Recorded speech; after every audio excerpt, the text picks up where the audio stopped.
మనిషి భవిష్యత్తులోకి వెళ్ళగలడా లేదా గతంలోకి తిరిగి రాగలడా? ఇప్పుడు సైన్స్ టైం ట్రావెల్ గురించి మాట్లాడుతుంది. కానీ వేల సంవత్సరాల క్రితమే మన వేదాల్లో కాలయానం గురించి కథలున్నాయని మీకు తెలుసా? ఒక రాజు కేవలం కొన్ని గంటలు దేవలోకంలో గడిపాడు. భూమికి తిరిగి వచ్చేసరికి కొన్ని సంవత్సరాలు గడిచిపోయాయి. ఇది కేవలం పురాతన కథేనా లేదా టైం డైలేషన్ అనే కాన్సెప్ట్కు పురాతన ఉదాహరణ? రండి, ఈరోజు మన వేదాల్లో చెప్పబడిన అద్భుతమైన టైం ట్రావెల్ కథను తెలుసుకుందాం. Hello everyone, I'm doctor Harish Ganla and welcome to my channel weekend delight. పురాణాల ప్రకారం సత్యయుగంలో రైవతుడు అనే ఒక రాజు ఉండేవాడు. అతని కుమార్తె పేరు రేవతి. రాజు తన కుమార్తె అయిన రేవతికి వివాహం చేయదలిచారు. రేవతి చాలా తెలివైనది, అందమైనది. ఆమెకు సరైన వరుడు కోసం రైవతుడు భూలోకమంతా గాలించాడు. అయినా ఎక్కడా తన కుమార్తెకు తగ్గ వరుడు కానరాలేదు. అలసిపోయిన రైవతుడు సృష్టికర్త అయిన బ్రహ్మదేవుడు మాత్రమే తన కూతురికి సరైన వరుడిని సూచించగలడు అని భావించి తన కుమార్తెతో కలిసి బ్రహ్మలోకానికి ప్రయాణం చేశాడు.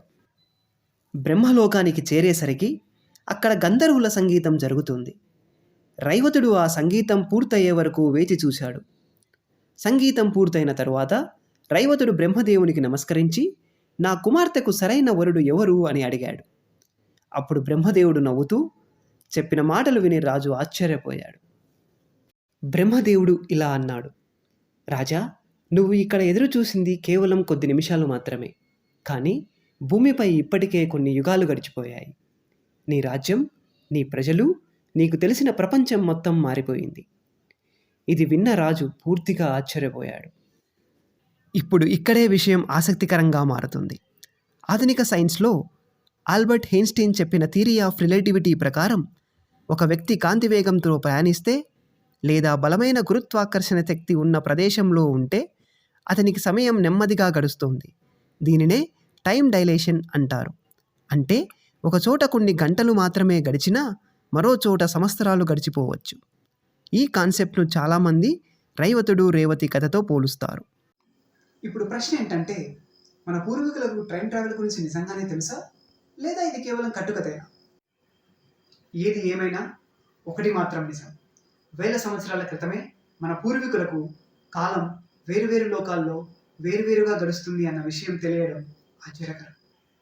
అయితే ఈ కథ గురించి మీ అమూల్యమైన అభిప్రాయాన్ని కామెంట్ రూపంలో తెలియచేయండి. వచ్చే వారం మరో అద్భుతమైన అంశంతో మీ ముందు ఉంటాం. Until then, see you all. Jai Hind.